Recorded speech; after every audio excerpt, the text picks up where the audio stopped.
Great. Wonderful. Welcome. So I have 7:03, so I'm going to suggest that we go ahead and get started. Hi, everyone. Great. Welcome. Glad that you could make it with us here tonight for this this event. This is the first event of our Humanities Forum for the 2020-2021 academic year, Activism and Jesuit Education in the Age of Black Lives Matter, Race and Nationalism, by our guest tonight, Anthea Butler. My name is Hank Willenbrink. I'm an associate professor in the Department of English and Theater program director. Quick plug, next Friday at 8 o'clock, that's the 6th at 8 o'clock, we will be having a performance of Clue, the stay-at-home version. Keep your eyes peeled for the link for that. And I'm also a member of the Faculty Executive Committee of the Slattery Center for Humanities. Before I introduce Dr. Butler, let me take a moment just to orient you to this Zoom meeting and to the Humanities Forum. So once again, for those of you who are just coming in, please put yourself on speaker view. That way that you can see Dr. Butler as she's speaking. We're going to keep all participants muted during the course of this this talk to give Dr. Butler the floor.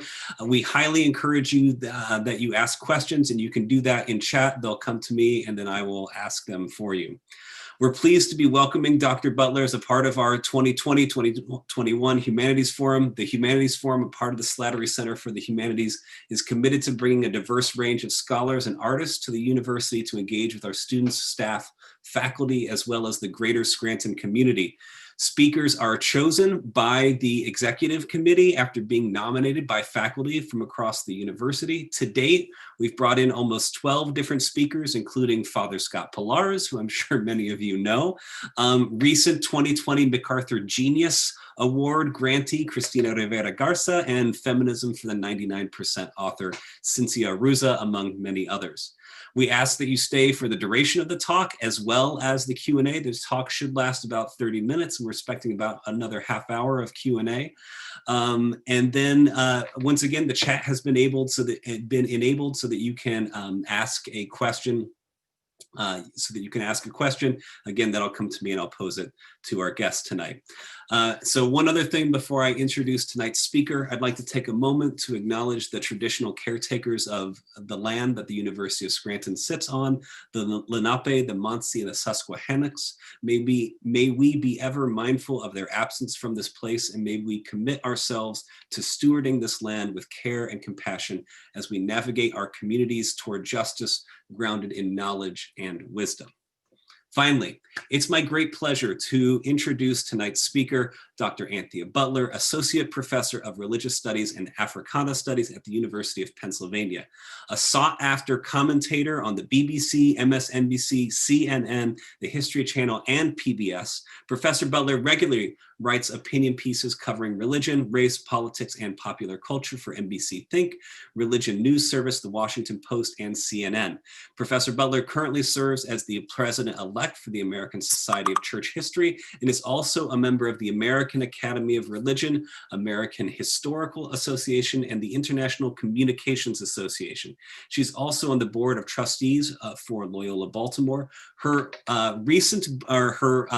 book, which will be coming out in March 2021, Almost My Virtual Background, is White Evangelical Racism, The Politics of Morality in America. It's coming out from University of North Carolina Press. She's a fantastic Twitter follow. Thank you for taking the time to speak with us tonight, Professor Butler. One second, let me unmute you. You knew it was going to happen. I was going to say, my joke was before we got online was, I'm speaking. But at any rate, I just want to thank Hank and the Humanities Council and everybody for inviting me here tonight. When I got asked to do this, I already knew that we were in kind of a weird situation in this country, which I'll get to in a minute. But what I did not expect was that Monday night, as I was thinking about and sort of preparing my talk and thinking about some of the things I might want to include and what I didn't want to include, I didn't expect what would happen less than 15 blocks from my house. Let me explain. I live in Philadelphia. I live in West Philadelphia. And that is the area where lots of Penn professors live because it is adjacent to the University of Pennsylvania. And at these few blocks away from my house, I say a few, but it's probably not a few, there was a shooting. And that shooting was of Walter Wallace Jr., who was a 27-year-old African American man who was mentally ill. He was in the street with his mother. He had had mental illness before, and there had been police calls. And his mother was trying to get him out of the street with a knife. And she kept saying to the police, he's not, he's mental, he's mental, he's mental. They had originally called for the police, for ambulance, excuse me. And then the police came. And as you might know from the news reports, he was shot by two policemen who each emptied 7 bullets into his body. The rest of Monday night went by in a blur because I had helicopters over my house. I had people marching up and down the street. The University of Pennsylvania Police Department got its windows smashed in. There were numerous things happening all around the city. And last night we were on a curfew. Why do I start my talk off about this today? Well, because this is unfortunately becoming regular, everyday business in America, and it shouldn't. I'm here to talk to you tonight about Jesuit education and how that dovetails with the issues that we have today. But I have to tell you that as St. Ignatius says, I am coming to you from a place of desolation. I'm desolate. I'm tired. This is something that we've been dealing with in this country for so long. I'm currently teaching a Religion from Civil Rights to Black Lives Matter course. And on Tuesday, I got together with my class and I cried with my class. And the reason why I did was not because I feel despairing, but because I feel angry. I am tired. I am worn out. I am on the front lines of a battle, and so are my students, and so have many of the students at Scranton and other places. As people of color, as African Americans, we have a major question in front of us in this nation. Who are we to America?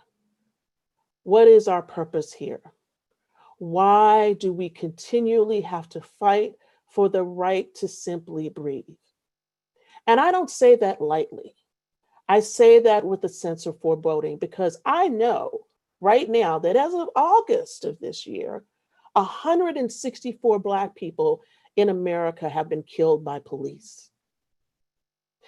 I don't say that as though it is a good statistic. It's a horrible statistic. It is a statistic that says something about this country. So no matter where you are on the spectrum tonight, whether you are a person who firmly believes in Black Lives Matter, you have made the mistake, and I'm going to say it's a mistake, of saying all lives matter, because that means that you don't fundamentally understand what it means to say Black Lives Matter and why Black Lives Matter had to come about in America. If you say Blue Lives Matter without realizing that some of those blue lives are killing Black lives, and this is why we have to say Black Lives Matter, then we don't have a conversation. But the conversation tonight is about you and Jesuit institutions, because we have a lot of things we say at Jesuit institutions. I know, I taught at one of them, I'm a trustee at one of them. And the things that we bandy about what Jesuit education is, we are very proud of. We like to talk about the megas. We like to talk about men and women for others. We like to talk about the service and promotion of justice.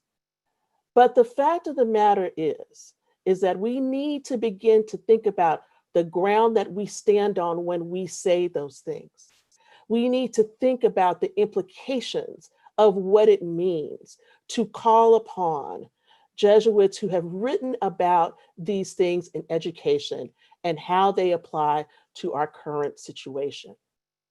Because if we don't, we do a disservice to the company of Jesus and we do a disservice to us. Because the moment that we are in right now is a moment of grave seriousness. It is a moment in which we need to begin to consider what it means to stand on the ground of Jesuit education and not just educate the whole person, but educate that whole person to go out into the world and make change. Because you see, we do a lot of things in Jesuit education, but we don't stop to consider the spaces where we don't do that in our own institutions, where we pay lip service to these things, but we don't actually live them out. And when there are people who are transgressors in our community, we don't call them out either. And so, what I'm asking us to do tonight as I give this talk is to think about, to examine ourselves as an act of openness, to begin to think about the ways in which we have strayed away from this education, from changing that education and thinking about it in different ways, and to honor first the foundation of which we stand on. Second, how we're going to start to repair these issues that we find in our institutions of Jesuit education. And then third, how do we build for the future? How do we build men and women for others who are not afraid to go out and stand out in the street, who are not afraid to call somebody out when they say something that is hurtful to another ethnicity or race, not to be able to say, it's not my problem, but realizing that it is all of our problems. And so tonight, what I want to do is walk you through this. So the first part of this might be a little boring. These are going to be things that you've heard about before, but I want to talk about them in some different ways. And I want to start with two people that, for me, as I came into Jesuit education, made a profound effect on me. Pedro Arrupe, who was the superior general of the Jesuits, starting in the 1970s and beyond. And then the next person, Franz Hans Kolvenbach, who also said things about education. So first, let's talk about what education is in a Jesuit context. And then I'm going to talk a little bit about Catholics in America, and then we're going to move to this other part. So the first thing, what are our tools? What's this foundation that we stand on? So one of the things I think is really interesting to consider about Jesuit education is that this hasn't always been something that people like to talk about a lot. And even for Pedro Arrupe in 1973, in a talk called Men for Others, given on St. Ignatius Day on July 31st in Valencia, Spain, to Jesuit alumni, even Pedro Arrupe had bad days when he had a talk. And we've all had those days. Professors know this. Sometimes you work a long time on the talk and it doesn't really hit. And Pedro Arrupe had one of those days. Now, in this talk, he talked about how graduates from Jesuit schools and colleges had not been properly educated to participate in the promotion of justice and the liberation of the oppressed.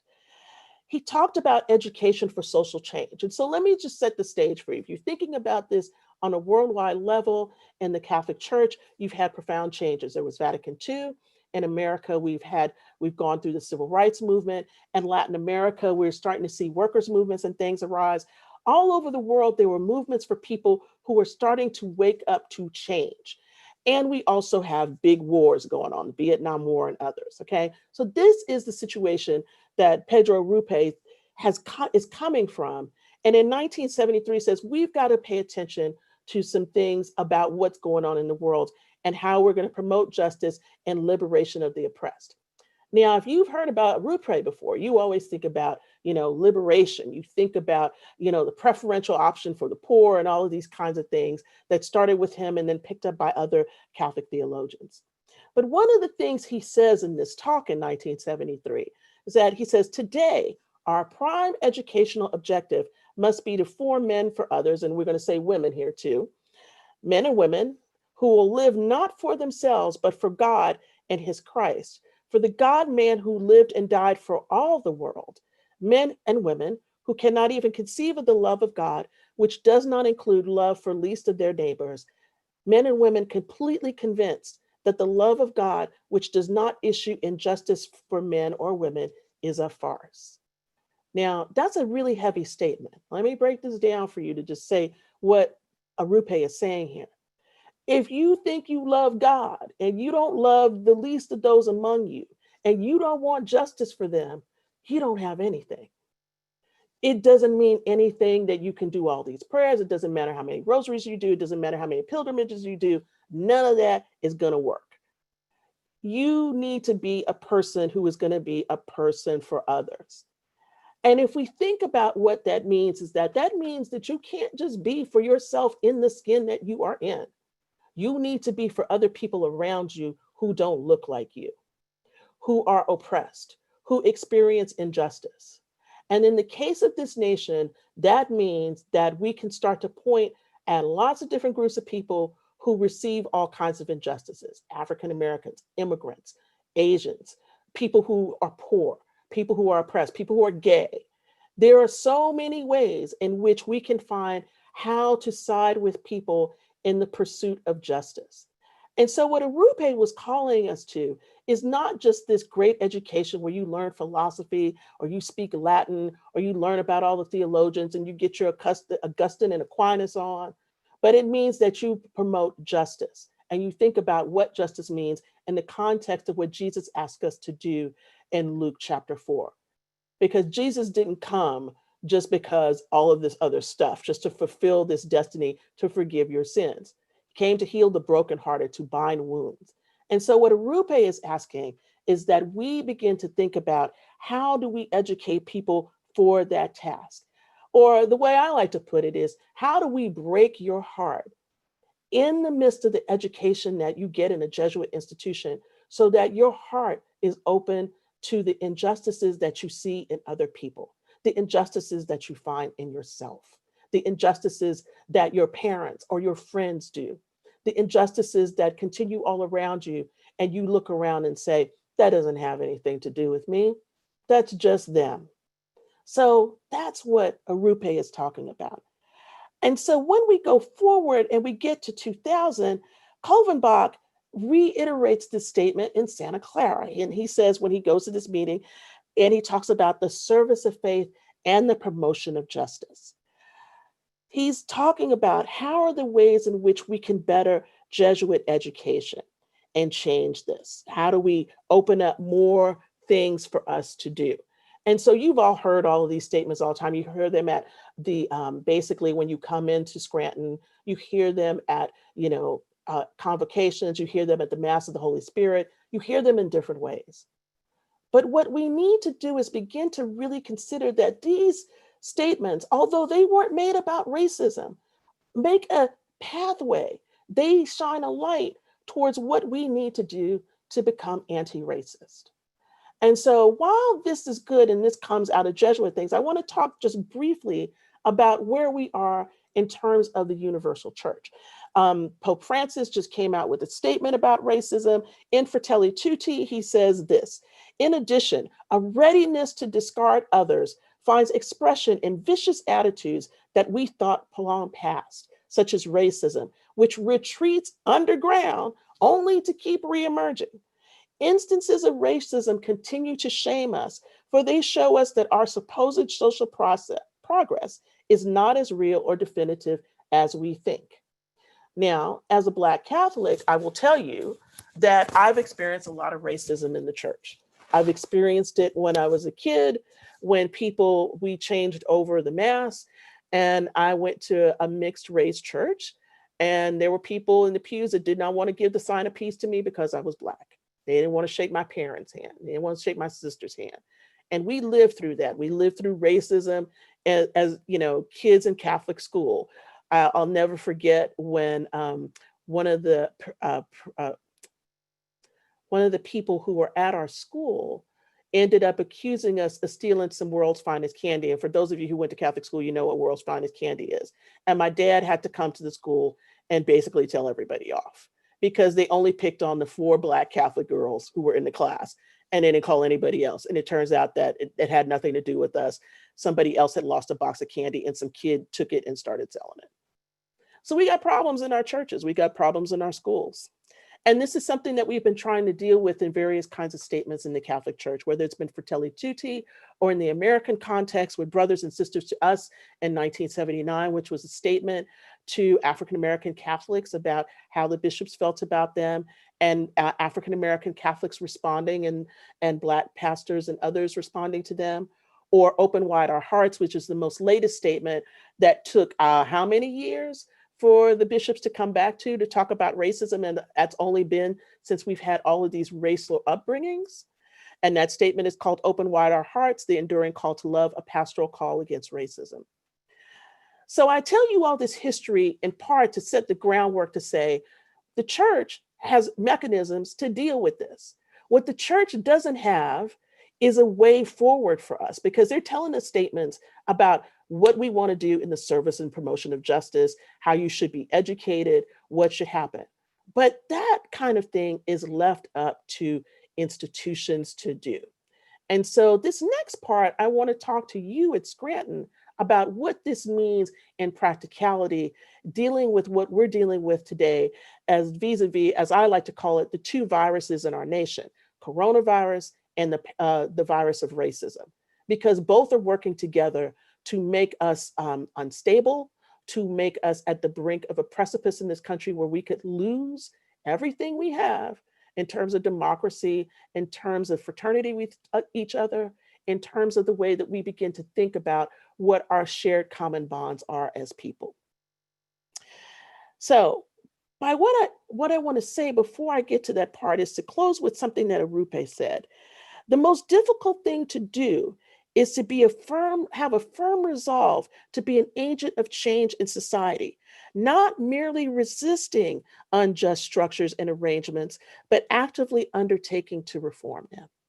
And that's where I want to start, because I think that one of the things that happens to us in these institutions is that we have a way of pushing back and saying that we don't have to deal with the kinds of issues that arise at our doorsteps. We like to think about universities and colleges as being hermetically sealed. We have to deal with our students. We need to teach our classes. We need to make sure that our faculty are doing research. We need to make sure that administrators are doing the kinds of things that keep money coming in. All of that is valid. But when we have a situation that is so hot like we do right now in this country about racism, to ignore this and not to resolve to change it is to destroy what you have built up. Let me say that again. To ignore what is going on outside of your doors and to not change inside what is going on at your institution is the way to destroy your institution. Because if you think that just giving lip service to when people say out of the way things or do things that are not right, or they paint pictures or they write things on the wall. These are all things that have happened to me in Jesuit institutions about race. And you don't deal with them in the proper ways, and you don't deal with them swiftly, you are destroying the foundations of your institution. So let me start off by saying the first thing that I think needs to happen. The first thing that needs to happen, if we want to think about this in terms of Ignatian spirituality, is a self-examination. Where are the places that you have not dealt with the racism that you have been feeling or practicing or dealing with? And what I mean by that is this, and this is going to be hard for some people. Where have you talked to a student out of turn? Where have you said something to a student that has been a biased statement? When has a student come to an administrator to say, this particular thing happened to me on campus and I need to make a report about it, but then you did not discipline that student? You see, these kinds of issues, because you want to protect the institution, end up tearing the institution apart. I know this because we've dealt with this a lot of times. I'll give you an example. I'm not in a Jesuit institution, I'm at an Ivy League institution, but let me tell you, we have racism too. We are preparing right now for what happens post-election. In 2016, we had the election. 3 days later, our entire freshman class that year got notes that said, we're going to come and lynch all you N's. This was the entire freshman class. Turns out that it was a student who sent this note to all the freshmen who were on this Facebook page and sent this out as a way to sort of, be happy that President Trump won. And so we had to drop everything we were doing on a Friday afternoon. have a meeting at school. There was lots of crying, there was lots of upset, there was a lot of really tough words being said, but the institution had to come through. They had to do something. But it was a moment of self-examination for a lot of faculty, because they had to realize we didn't realize that things could get this bad. But that was the first clarion signal that we knew that things were getting bad. So that was the first thing. So in a self-examination, how do you deal with racism?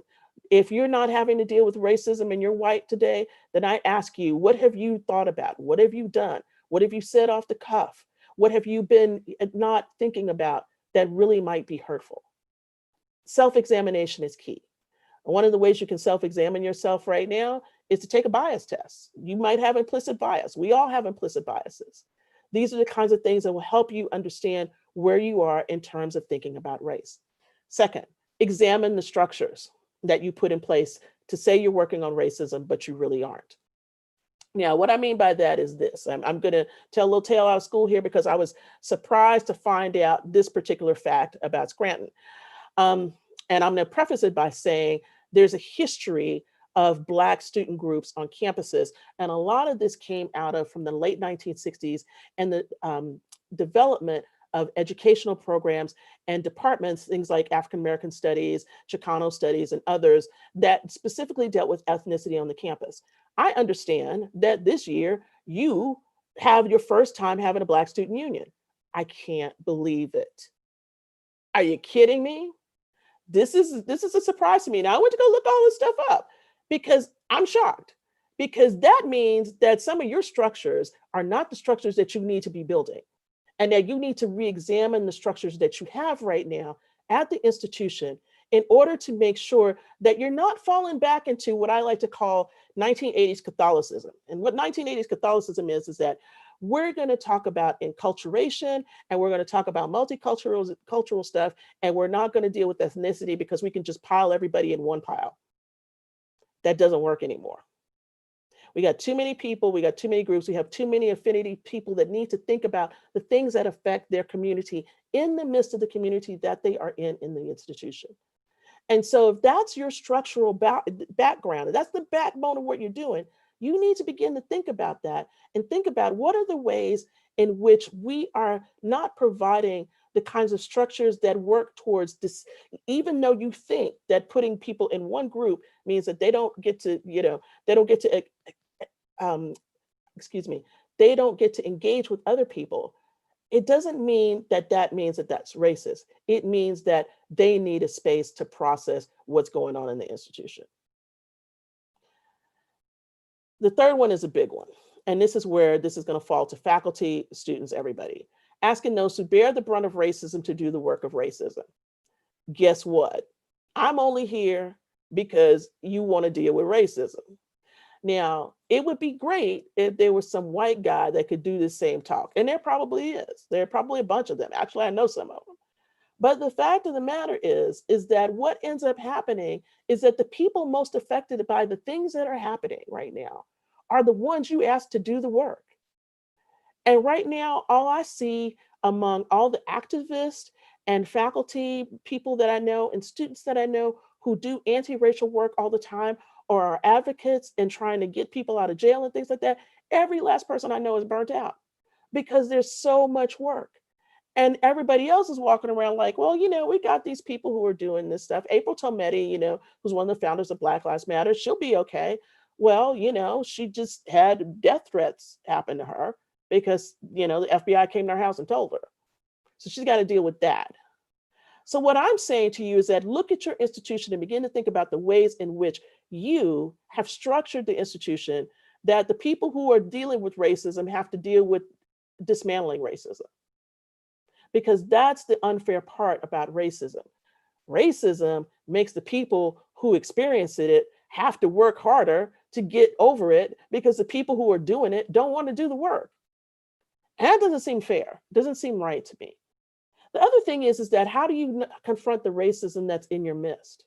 And this is a really important one. And this is something as a trustee I've talked about, as a faculty member, as somebody who's been asked to, help adjudicate cases as an ombudsman. What do you do when you don't confront the racists in your midst? And what I mean by that is, what do you let people get away with? How does that work? How does that work in line with Jesuit education? In other words, you're letting the rot stay. You have to decide what you're going to do about the rot and how that rot is going to change.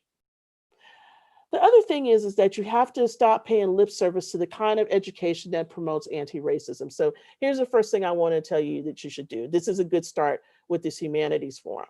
But the second thing you shouldn't do is you shouldn't front load everything to Hispanic month or Black, Black History Month or everything else. These are things that need to happen throughout the year. How does your ethnic studies programs look? How are you dealing with certain things? I just ran a strike called Scholar Strike across the nation.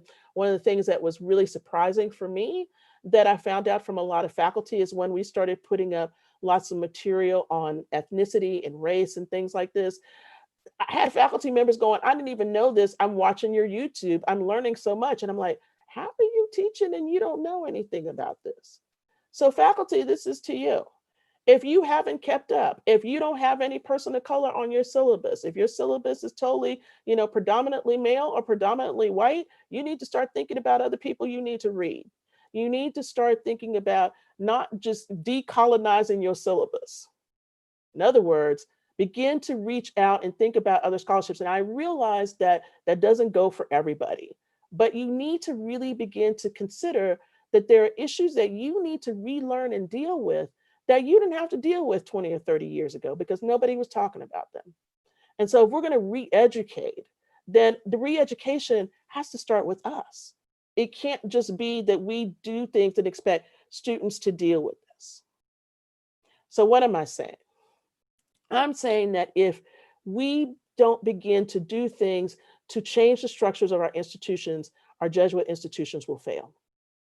Let me tell you why. There are so many pressures on the institutions right now, especially Jesuit institutions, but broadly Catholic institutions.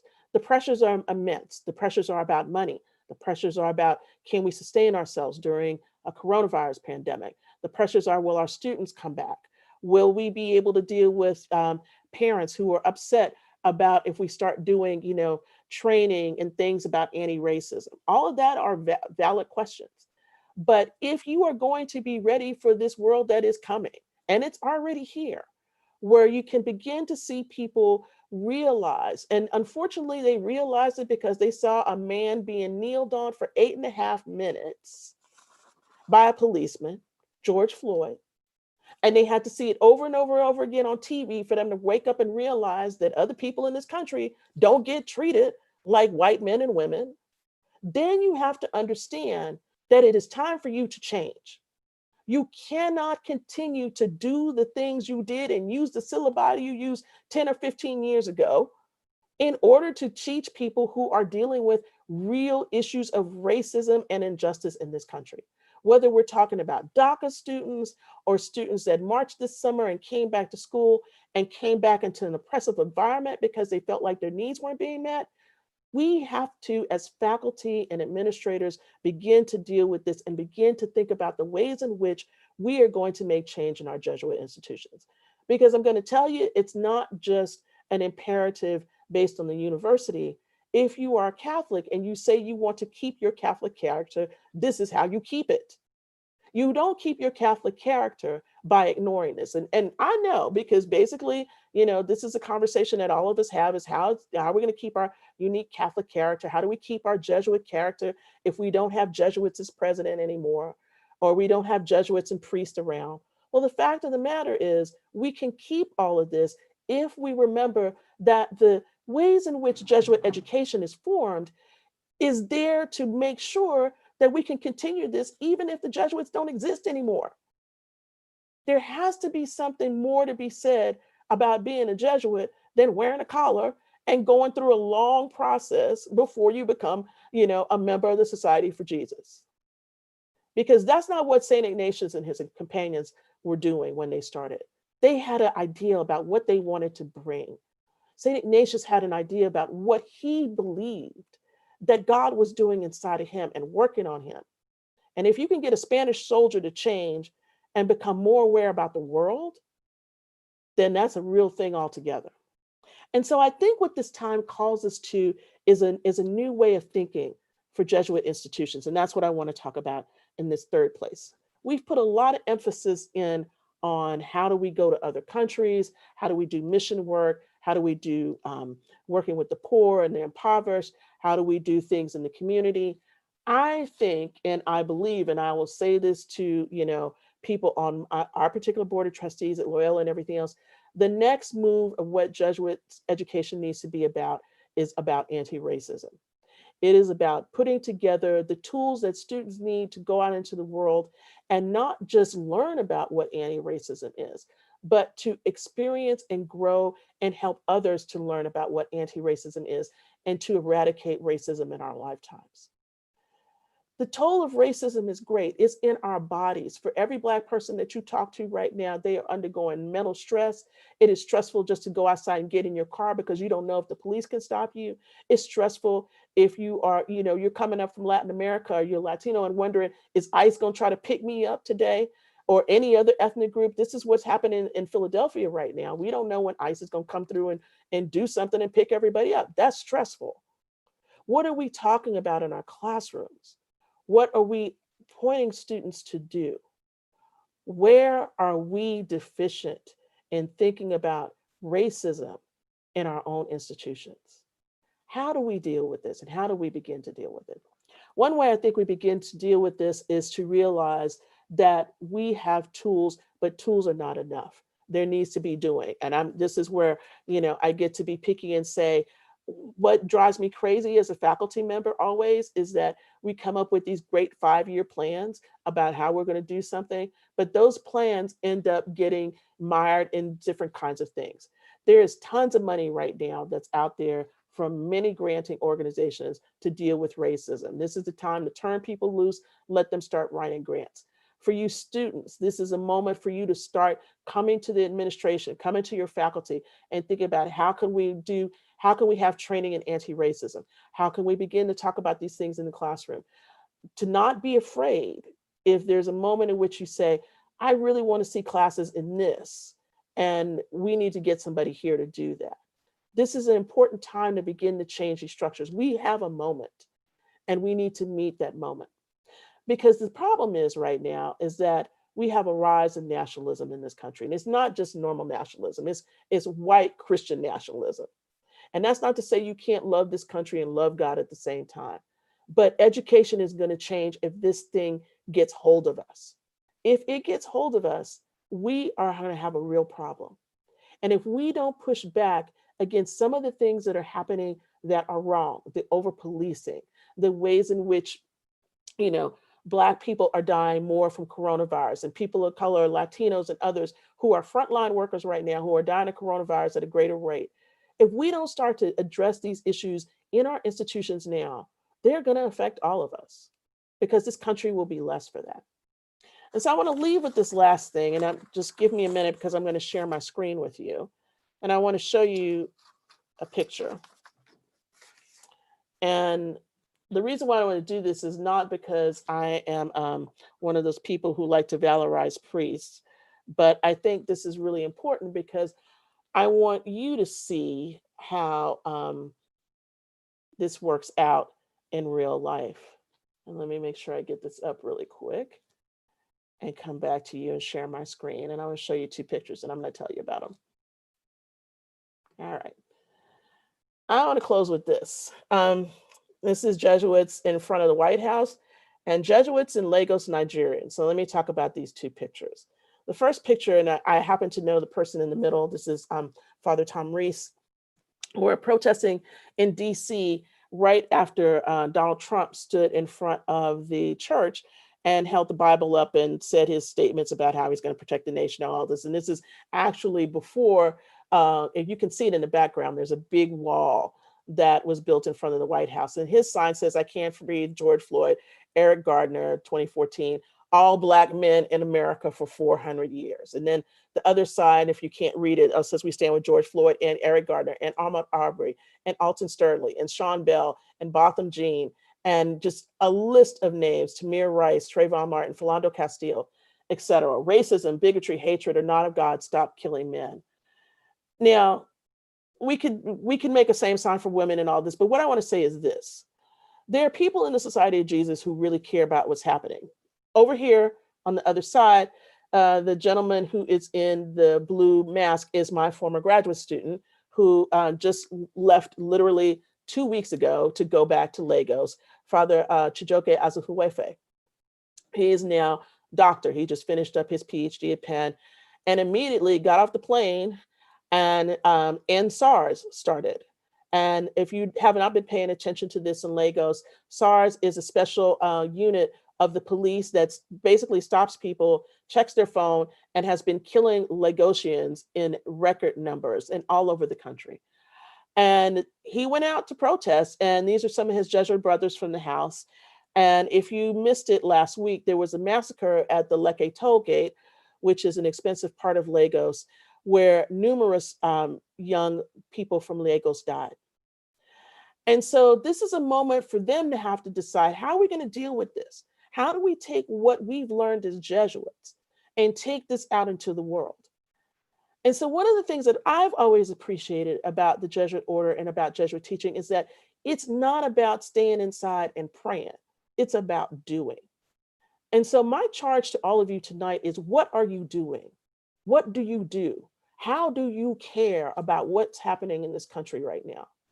Because I promise you, if you don't begin to engage with what is happening right now in terms of racism, in terms of nationalism, in terms of this disdain for anything else but the power structure of white supremacy, this nation will fail. We cannot afford another whole time period where we disdain people and we don't care about what's happening with them. We cannot afford more time in which we have done all of these things and don't care and don't show ourselves to be taking the things that we learn and not doing this. And so what I'm asking you tonight is to really begin to examine yourself, to begin to think about the ways in which you have not engaged, the ways in which you've let things pass by because it's just easier not to deal with, the ways in which you said, well, we're doing enough for the students. This is okay. We'll be all right. We're going to get through this. We don't need to teach that stuff. We don't need to talk about this because that's not my subject.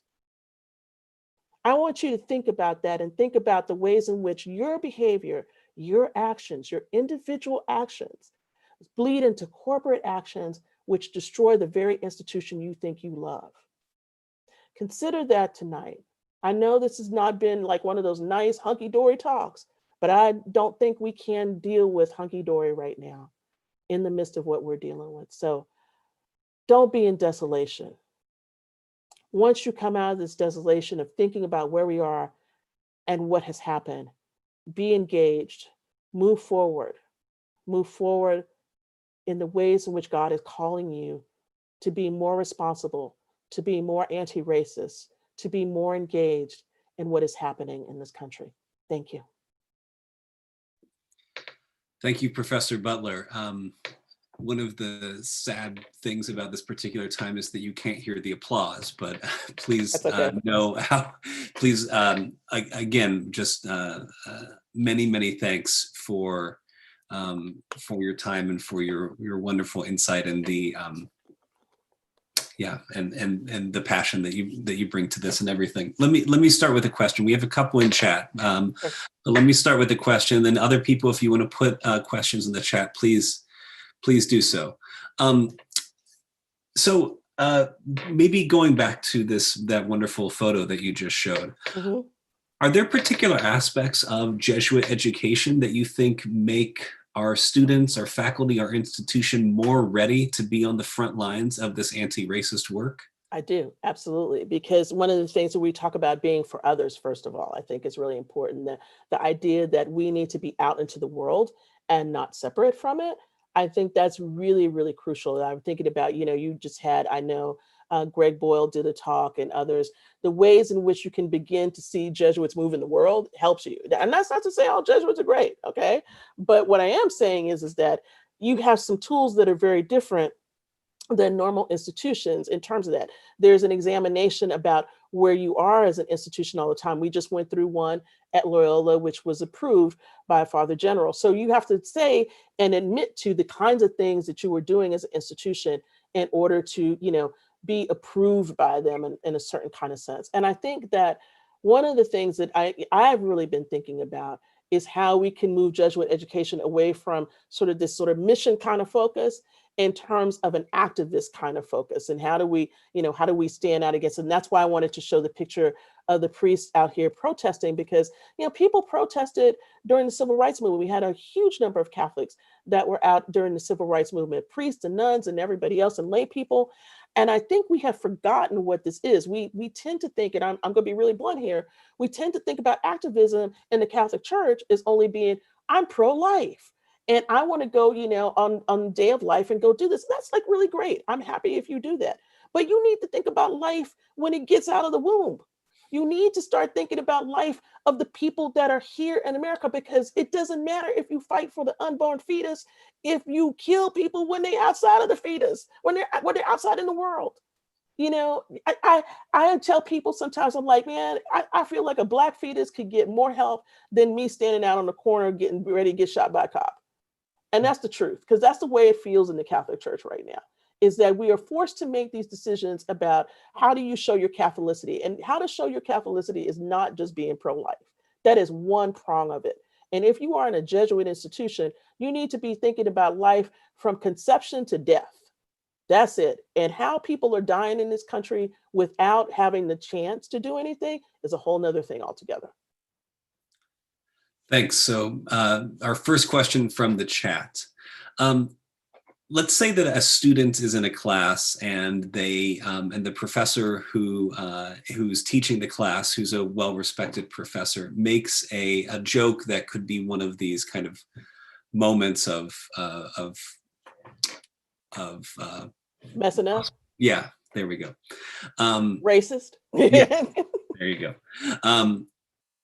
Because you need to say the word. This is the first thing. You can't even say the word. You need to say the word. I'm trying to juggle three things, a little bit in my defense. But yes, let's say that a professor makes a racist joke, and a student finds it offensive, an offensive joke.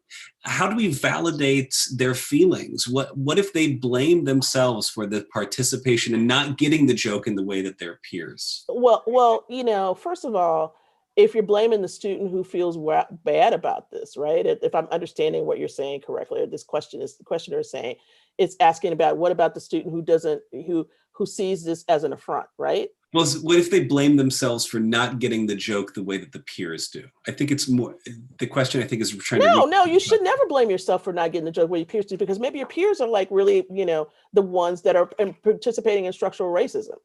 See, this is the problem. You have already put yourself in this spot to talk about, oh, I didn't get the joke. Well, maybe it's me. No, maybe it's them. And see, this is the problem. So if you have a situation like this to begin with, I question what's happening, that student has to feel bad because somebody makes a racist joke. See, you see what I'm saying? Because this is how the problem begins, is that if you feel bad, if somebody says something in the class that, you don't like, you need to first speak to the professor. And if the professor poo-poos you, then you need to take it up to the next level. But the fact that you would phrase this question as though you should feel bad instead of them feeling bad, this is the way that this works all the time. That's how oppression works. We're going to make the oppressed feel bad instead of the oppressor. And that's wrong. And that's where this has to change. Instead of holding that person to account, oh, they're old or they don't know or blah, blah, blah. No. That needs to be called out. No, that's great. I think that's exactly where the question is getting to. Thank you. A question that's more into structure. What do you think about right now? Our university is going through. There's been a push toward reevaluating our GE, our general education. What do you think about a general education requirement that's related to race and racism? I think you should have one. Full stop. I mean, I don't understand how you don't have that in a curriculum right now in this country, when we've had 400 plus years of racism. The arguments that are going on right now about the 1619 project and about slavery, most of the students that I get, even at an Ivy League institution, when I start teaching about slavery, I have meltdowns in class. White students melt down because they're like, I didn't know all this stuff. Black students melt down because they're upset. No, they never got taught it. You know, other students are like, well, that's not my problem. And I'm like, but this is your history. And so I think that you need to rethink your general education requirements if you don't have something like that, or you don't have some kind of series of things that people can take. And you need to really think about what that looks like. I mean, let's deal with the obvious thing that happens in the Jesuit institution. You want 6 units probably, right, of theology. Well, you should be able to take, a liberation theology class. You should be able to take, Black theology. You should be able to take, all kinds of things that could help you get to that spot, right? But if you don't have that now, and that's not part of the curriculum, then my question again is, why don't you have it, and why are you behind? Thank you very much. Another question from the chat here. This is someone saying that they've heard conservative pro-life Catholics make the following argument. Fetuses cannot speak or fight for themselves, but adults can. So pro-life movement is more important than the anti-racist movement. What's the counter argument that you think? The counter argument is this. The church talks about anti-racism too.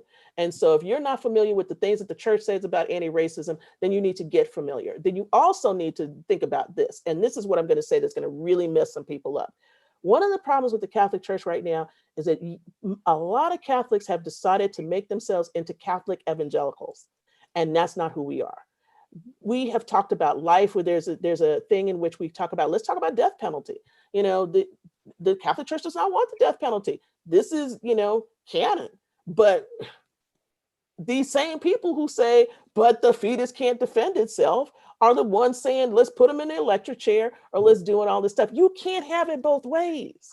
You can't. And I hate to tell you this, but you need to get up on your church teaching, because the church is dealing with a lot more than just a fetus. Thank you. Another question from the chat. How would you suggest to balance teaching about race and racial inequality with students who are white, sheltered, and still learning? What's appropriate and about what is appropriate, or maybe very defensive about white privilege? They need to, you need to start working on the defensiveness, because I'm sure you've got a lot of people up there like this in Scranton. Let me tell you, I know what white Catholic students look like. A lot of them come in and they've never had to deal with a Black person before. I just finished, I'm not going to tell the high school, but this summer I spent a lot of time talking to the principal of a Jesuit high school about some racist incidences that had happened there. And one of the things I said is, you've got a bunch of rich kids who basically get to see the people of color in their house, cleaning their house, and they don't engage anywhere else. And so, like everyone else, they need to be taught to too. I understand that this is really hard for them, and they can, be upset about it and everything else. But, unfortunately, I don't believe in this kind of like, let's coddle them and make sure they're going to be okay because mommy and daddy going to give us some money. This is the problem. This is the problem at every institution. Trust me, every Catholic or Jesuit institution is dealing with this, about how do we deal with the racist kid or kids that we can't touch because their parents have a lot of money. And the fact of the matter is, you can say, I'm sorry, but if you're going to engage in this kind of behavior, and you're not going to sit here in this kind of class, or you're going to say these kinds of words, or you're going to do these kinds of behaviors, then you are subject to the same rules that anyone else is.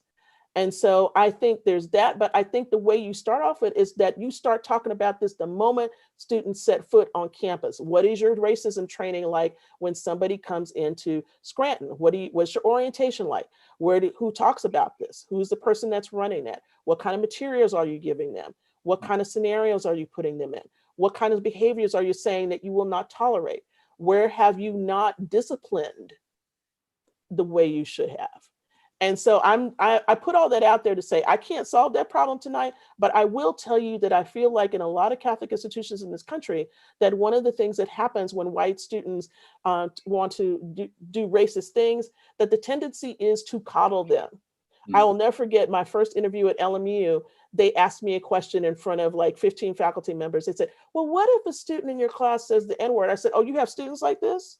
You have these kinds of students here? Well, then that helps me to understand that you have a problem with racism here. How are you dealing with that? And everybody started stuttering. And they started stuttering because they thought they were going to put me on the spot. I'm like, oh, no, no, no. This is about you. And I think what you have to understand is when you have students like this and you have students who continually engage in this kind of behavior, that there is something on your campus that allows them to engage in that kind of behavior. You are letting them off the hook. Thank you. Another question.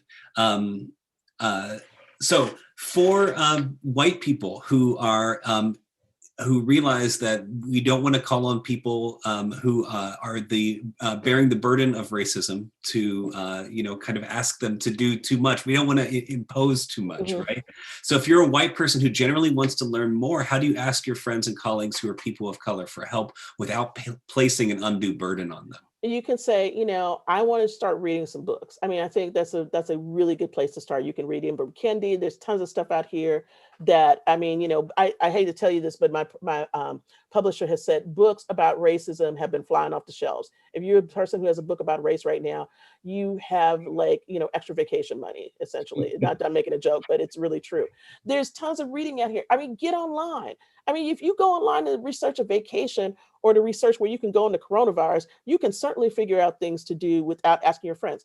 Once you sit down and read that book, then you might engage in a conversation. And I think one of the things that, is very fearful for people, but you have to do is say, I would like to talk to you. Can I have a conversation with you? Will you tell me frankly about certain things? And I think students can do this with other students too. It's been interesting this week to see the people who have reached out to me because they know what's happening here. And they know that I've been involved in a lot of different things that have happened in writing about it. And I think for the people who are my good friends who are white, they say, I know what this is doing and I'm thinking about you. And if you want to talk, we can talk. But I already know that this is a bad situation. But they're good, upstanding people, and I don't have to worry about them. It's the people that sort of say to me, well, why are you upset? I mean, this is just something like things are going to be fine. You're in a good place. Those are the people I worry about more because I'm like, you just don't get it. Right. And so I think for people who want to learn, there are so many resources right now. You can go to our Scholar Strike page on YouTube where there's tons of nice videos to watch about things. Start there. Start to think about people you can follow on social media that you can just sort of listen to. Start to pay attention to things. If you don't know some history, catch up. There's plenty of books to catch up on. And even in the history of this country, I think that's really important because I think that people just really don't, you believe the things you want to believe because it makes you comfortable, right? But when you have something that comes to you that seems to be completely against everything you've thought or done about race, it's really hard to change that. But I promise you, you have to turn the noise off and start looking at the content and figuring out where things are coming from. And, maybe dump some stuff that you've been paying attention to before that you shouldn't pay attention to now. Two questions from students. Mhm. The first is, aside from self-evaluation, how can students advocate for change? How can students help with things in the system, such as faculty racist incidents that aren't addressed or are ignored by the right people? Now, this is where y'all going to want to cut me off, okay? So I'm just going We to be haven't honest cut with you you. off so far. I know So you haven't cut me off, but you might cut me off on this you point. got leash. The students have the most power on campus to do whatever they want to do. So I gave a talk someplace, which I will not name, and I looked at them because they were going through some racial stuff. I said, you can just go sit in front of the president's house until they let up. I mean, there's all kinds of things that students can do. You can protest, you can write letters, you can do stuff, you can grind everything to a halt as far as I'm concerned. But, I like to tell people start off in ways that are beneficial to you before you take it to the next phase. Okay. Because sometimes if you have to go nuclear, like I like to call it, which is basically you have protests, you do a strike, you do something, then that's a point where you have not been able to reason with people. And I think that sometimes it's really important that you have to go to that spot. Because if you, let's say, this issue of not having enough organizations on campus or whatever, if you're not getting the kinds of feedback you need, then you need to get students together to think about, are you going to write a letter to the student newspaper?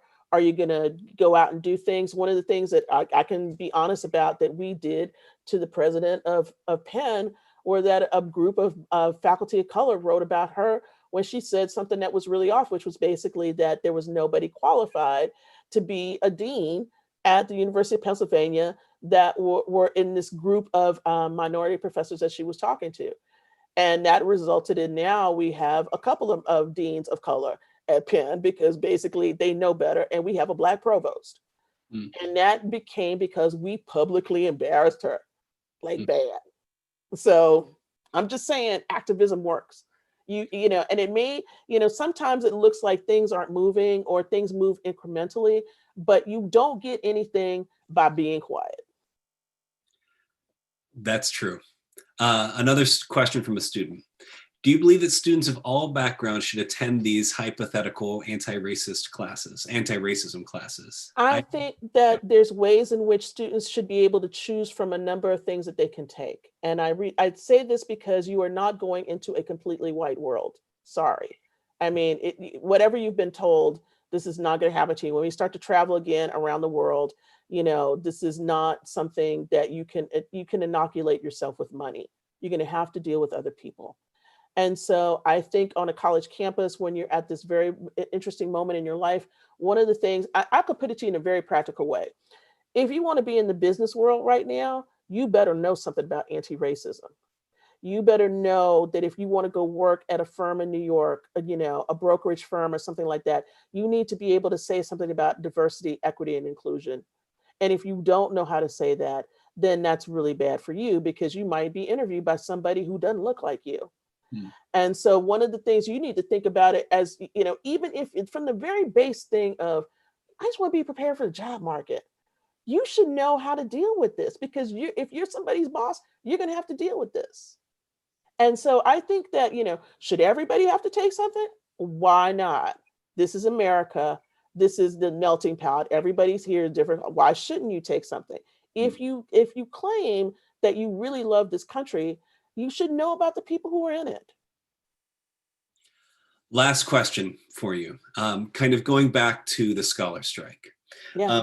In reading a lot of the kind of comments that you made about that, watching a couple of your Mhm. TV appearances and things, one of the things that I was really struck by, and again in this talk, is maybe the ways that you think of the university kind of in two different ways. One is as a kind of incubator, a promoter, a place that platforms and can enact change in all members of its community. And the second is against the idea of the university as the ivory tower, Mhm. as something that's disconnected from the place that it's in. So I'm just wondering if you wouldn't mind either sharing some of your experiences from Scholar Strike on this, or Yeah. maybe going a little bit further about what you think the role of an institution is in this particular moment. That's a really good question because I think institutions are going to change profoundly. And I think one of the things, you know, what has happened previously, so let me set this up like pre-pandemic and post-pandemic. Pre-pandemic, the way that institutions sort of reached out was that, you know, you're placed in the community, it's town and gown, it's something like that. And I imagine you all have a town and gown situation in Scranton, right? So you do this or you do things that the public can come to, you promote events, you do things and you say you reach out into community. And in the case of Penn, you know, Penn started a catchment for students and started a great, you know, K-8 school so that people could, you know, people who didn't have money could send their kids to a really great school, right? So there's ways in which the university engaged with the community, sometimes good, a lot of times not so good, right? Then we had the pandemic, and the pandemic has done two things. It's sort of reduced us to this two-dimensional thing that's on the screen. And also there's another kind of thing that has happened. There's been this attack on the university because people don't think, you know, college degrees are worth anything. You should just be thinking about what you're doing. But the fact of the matter is now we are repositories, not just about knowledge, but repositories to think about what the future might be. And so I think that the ways in which we engage with the public have to be much more robust. I mean, Scholar Strike came out of something that happened in the public. It came out of NBA players doing a strike and doing the racial justice kind of work that we should have been doing in the university. But we couldn't do it because, you know, normally what happens in the university is that you have a march for Black Lives Matter, you do something, and that is contained to the university. What Scholar Strike did was make me move out of that. I was already a public person, but it made me move out of that confine to think about how can I get other faculty members who are thinking about this in other places. And it was great. We had over 5,000 people sign up. There were events across the country. It moved into Canada. They did it in Canada. I didn't expect that. I was just like, let's do 2 days of a strike. Let's talk about racism and all this stuff and see what's going to happen. And that was one way that things can move out. Now, the great thing about it was, and I will, to their credit, Penn did not bug me. They just let me go. They let me do it. And they didn't say anything. Nobody said, well, what are you really doing? What is all this happening? And that's not to say that things haven't happened. There have been a couple people who, had their salaries taken away, who have been attacked. It was a professor at Texas A&M. There's a professor at Ole Miss. People at Arizona got, sort of a talking to about doing it. But the fact of the matter is that this was a moment that people could stand up and say, I see what's going on in this country and this needs to stop. And it gave universities a way to engage with the public in a way that they hadn't before. And so what I think now we have to really think about in the future is how are we going to help our faculty do this? Not all faculty want to do it, obviously. Not all faculty need to be public people.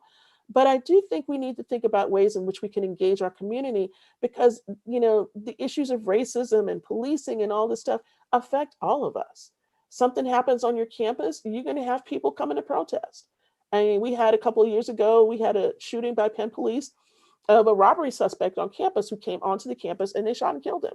And that engendered some stuff in the community. Right now, there's a big discussion about what is Penn's role and what has happened because Penn Police went to go help the Philadelphia police with the riots in the last 2 nights.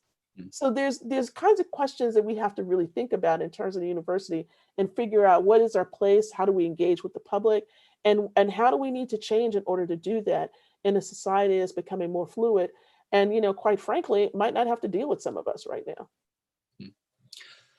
Thank you so much for your time. Thank you for your candor. Thank you for engaging us. And what I honestly hope is one of the first moments of examination or a continuation of this kind of first wave of examination that we're doing here on campus. So thank you so much, Professor Butler. Thank you to everyone who attended tonight. This will be posted on YouTube as well. So if you had some people who couldn't attend, we'll put this up. Thank you, everyone. And thank you.